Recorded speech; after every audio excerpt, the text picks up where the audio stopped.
Okay, we're recording. I am. So my name is Nora Ginty, for anyone that's watching this and isn't sure, from noraginty.com.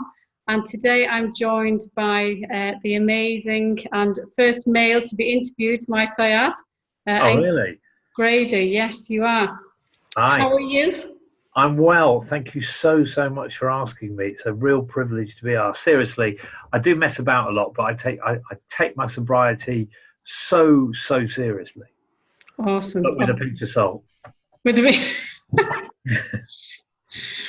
so I'm super excited. I haven't actually heard your story yet, Angus, either, which is kind of cool. So it's a first for me hearing this as well.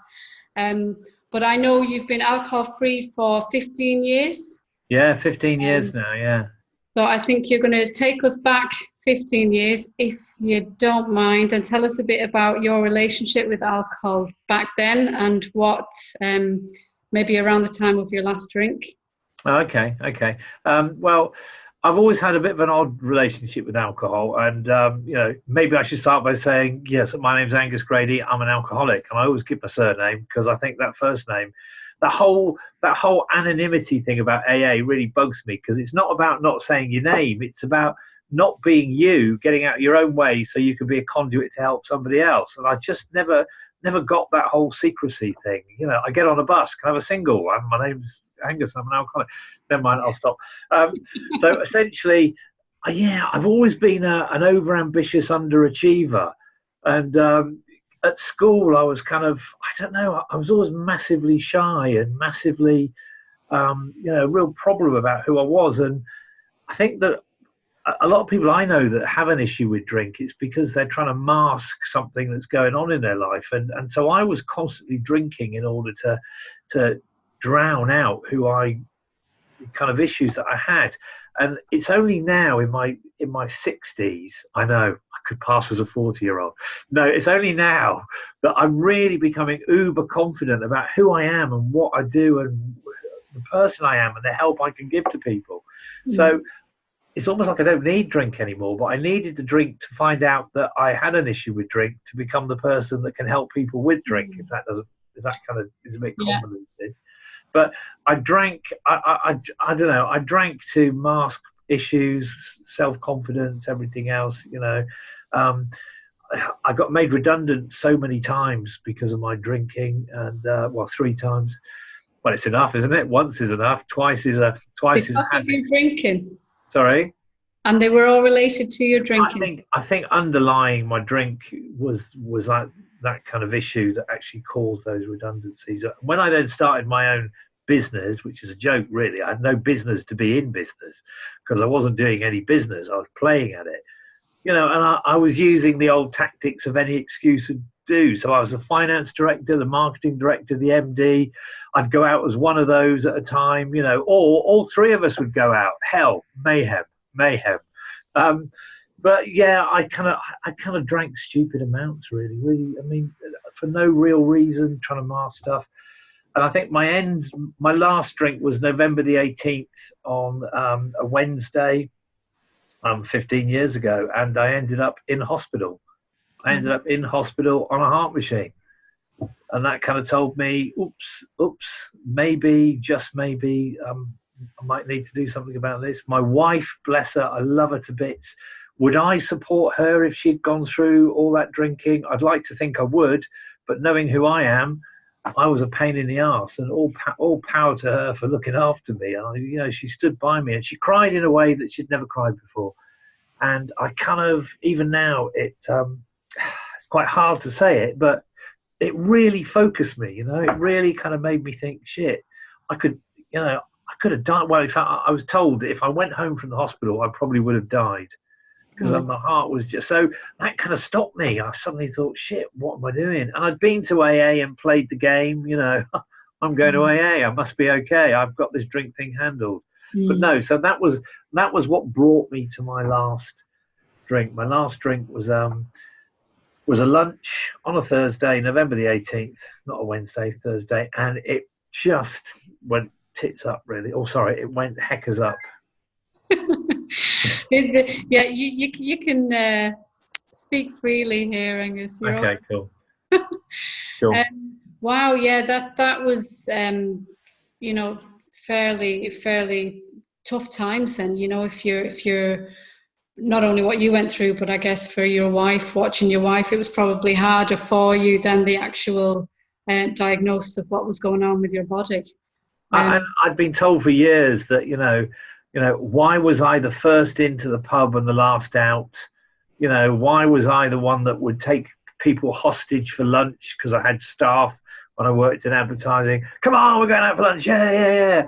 And then I knew that they drink, that they didn't drink red wine. So that's one glass of orange juice and 9 bottles of red wine, please. All that kind of crap. Yeah. And so I'm just thinking. I mean, I was the last person to know I had a problem, and everybody else had known it for years. And I was the last person to acknowledge it. So, again, I'm really, it's just a whole adulthood of drinking, which is pretty, c'est la vie. But again, I had to, my sort of bus ticket said that date on it. And that's the date they kicked me off the bus. And I'm glad, I'm glad that it was that date. Had it been earlier, I wouldn't have been where I am now. And, so proud of, the people around and so joyous. AA for me has just been a complete find. My tribe are in that room. I walked in the room thinking I'm going to come across a load of complete tossers in this room. Do they know who I am? And I walk in that room and I find a room full of me's. Fantastic. Yeah, yeah. And I know some people don't identify with AA. And I know some people find it, can find a sort of a stigma attached to calling themselves an alcoholic as well. And that's the thing, I guess, about holding and doing interviews like this. It's like there's no right or wrong. No, there's no right or wrong. Yeah. Powerful for some people, and some people feel really empowered by, taking on the fact, I'm an alcoholic and this is my journey. Whereas I guess other people would feel the opposite, and they find different ways of breaking away from their alcohol journey, I guess. And it's different for everybody. So I think you're the first person I've interviewed as well that has a real passion behind AA, and it's lovely to hear that, because it is super helpful for hundreds and thousands of people. There's no doubt about it. If it suits that individual, then it's awesome, Can you remember the following days when you stopped drinking alcohol for good?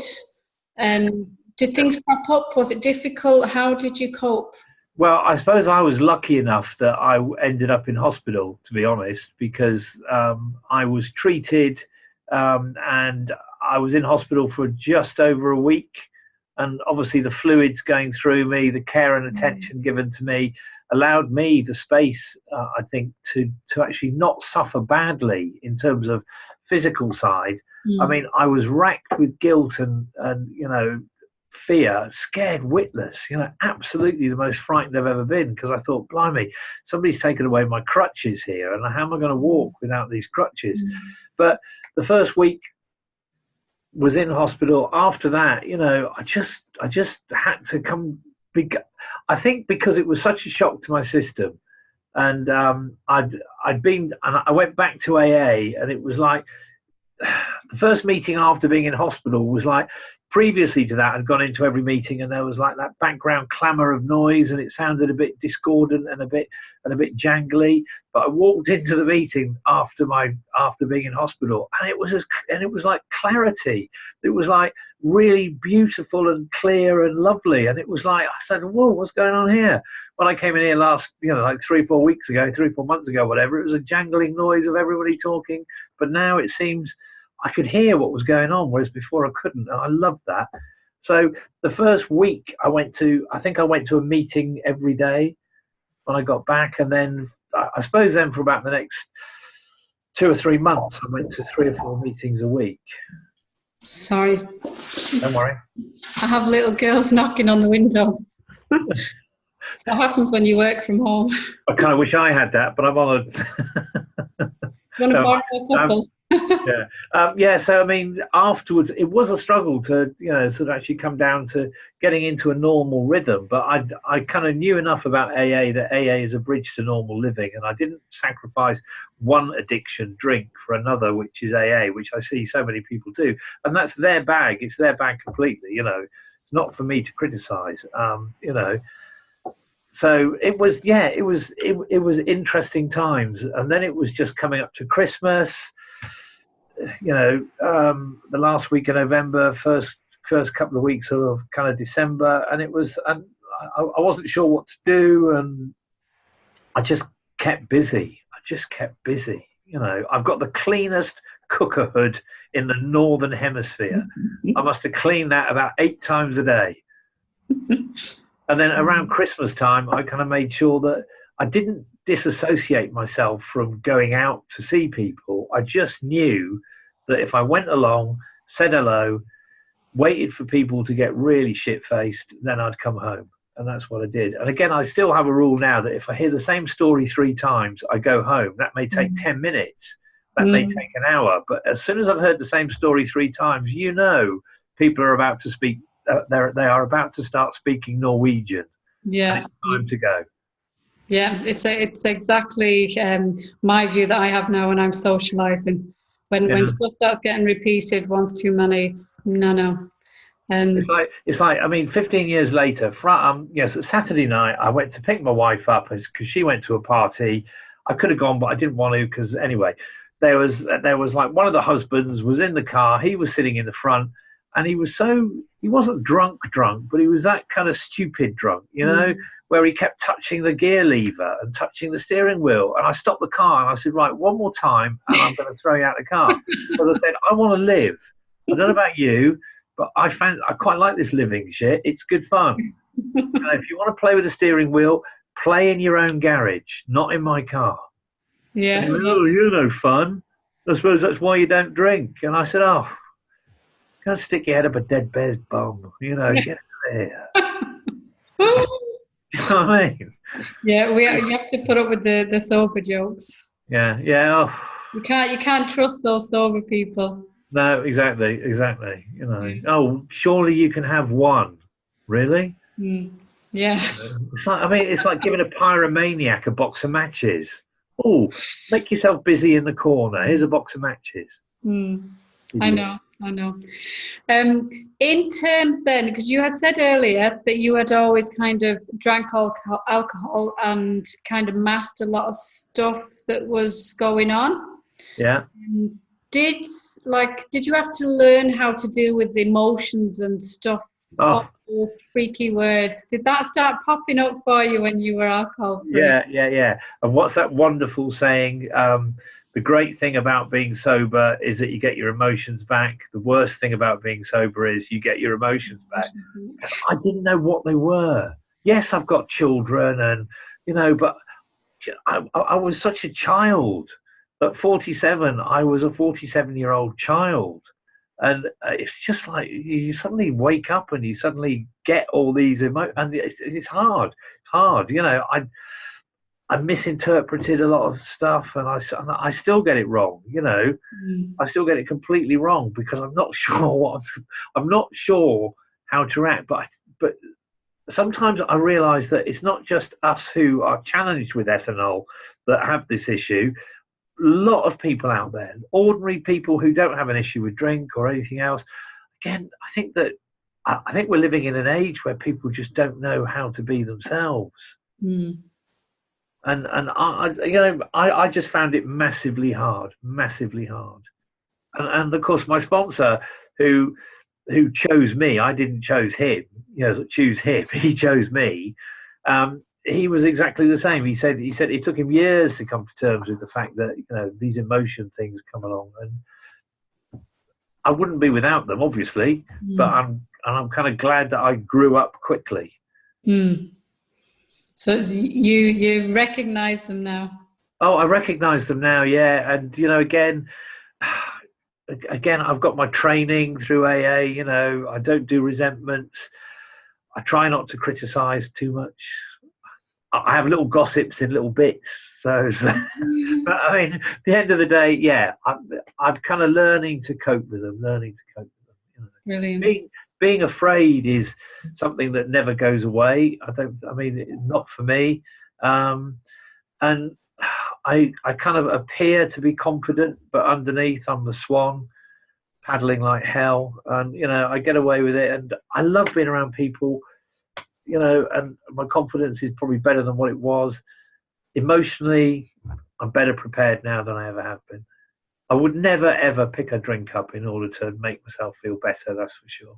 Yeah, yeah. You learn the truth around alcohol, don't you? And not what society's twisted, because it is twisted. It's hugely, and it's socially acceptable to you know, to be an addict of alcohol. Socially acceptable. We talk in terms of wine o'clock. You know, a drink would make things better. Really? You know, so a drink would stop that earthquake that just happened. Oh no, of course not. Yeah, and I think we're cons to a certain extent about what it is, because again, I think that 99% of people, whether in the fellowship, out the fellowship, or whatever else, have a real issue with what their feelings are and how to cope with it. And there's a lot of people. I always think of Tom Hanks' film Big. You know, that's what a lot of people are like. They're walking around 9-year-olds in adults' clothes. And they're talking as if they should be adults. But if you really, when I get to know people and people say, and I'm really open about my drinking. I mean, I've you know, so I've got a tattoo, and when it's kind of this weather, people say to me, "What is that?" And I say it's like my reset button. And then I explain what it is to some people, and they go, "Oh wow!" And then of course it kind of allows them to say what they've got, and if they have a problem or if they know somebody, and you find out the most amazing things about people just by being honest. But yeah, sorry, I think we started on a question about emotions, and I've gone off at a million. No, you did very well. I'm just wondering, the tattoo, what is that something to do with AA? Yeah, it's the AA kind of coin. Okay. Cool. I can't get my arm around it. Yes. So, yeah, and I didn't have the circle in the middle, which I should have done, because people think it's ban the bomb. What the hell? Don't even know what ban the bomb. But it's kind of from it's kind of from the so it's from the coin. Okay. And I always carry my coin, because there are times when, and I don't do it because I'm some sort of middle class wanker that has to be seen to be doing good.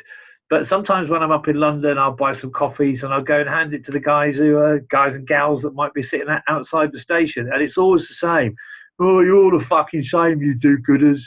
Yeah. And I say, well, actually, guys, I was 5 minutes away from where you are. And they say, what do you mean? And I tell them my story. You know, without, you know, I'm not pitching or anything. I'm just trying to tell them that, you know, I do get them. I do understand some of it, not all of it, because obviously I'm not on the street. And that kind of works and kind of levels things quite neatly.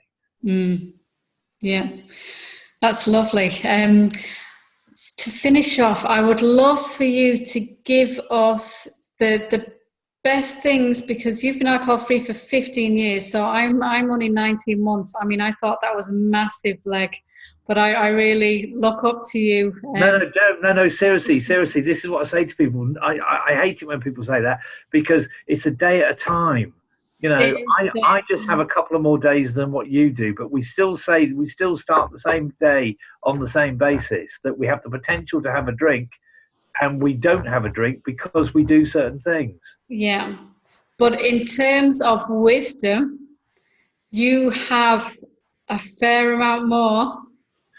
I have days of experience, but not wisdom. Well, I kind of disagree, but well, what tips or what are the best things? I guess the best things about being sober over the years You know, I know short term we talk about, especially us women, losing some weight and better skin and hair, and of course then you've heart health, and your skin is looking fab. We have heart health and all of that. But over the years, what are the best, looking back, what are you most grateful for, I guess? What's the best thing you've got out of this whole sobriety journey? I think for me, appreciating and that every day is a fresh day, huge amounts of gratitude. You know, I mean, you suddenly realize that there are a lot of people out there who are selfless. They, you know, they just do things. The fact that, you know, a group of people I never knew loved me back to life. Whew. And that, you know, that even now makes me kind of choke a bit, because they're people I never knew, and they've given it, you know, they've kept it by giving it away, and that's amazing. That is absolutely amazing. You know, health. I mean, you know, drink caused me to have a heart problem. I had AF after stopping drinking, and I had to go into hospital 2 or 3 times. And there's a whole story there about that as well. You know, I shouldn't be here on lots of different levels, on the drink level, the heart level. But, you know, I honestly think that the universe has put me here for a purpose. And, you know, whether I've used that purpose or not, I don't know. But that's also what I've gained out of not drinking, a purposefulness.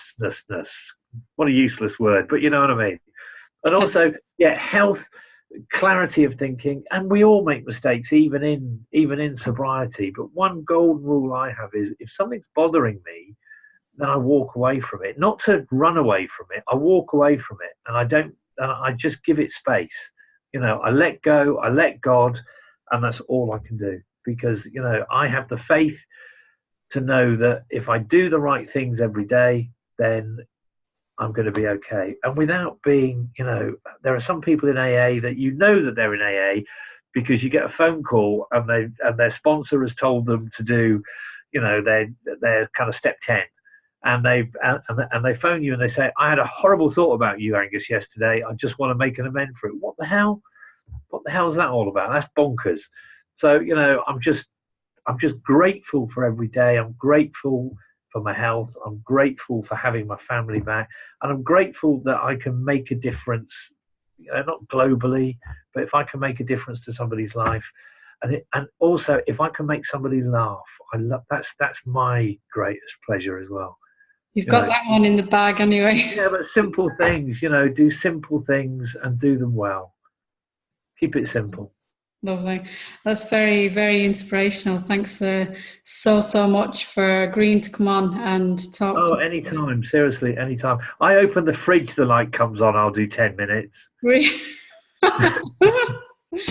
it's been an absolute pleasure. Well, thank you. It's been a pleasure. We'll hopefully speak again very soon in the future. I hope so. I do hope so. Well, take care.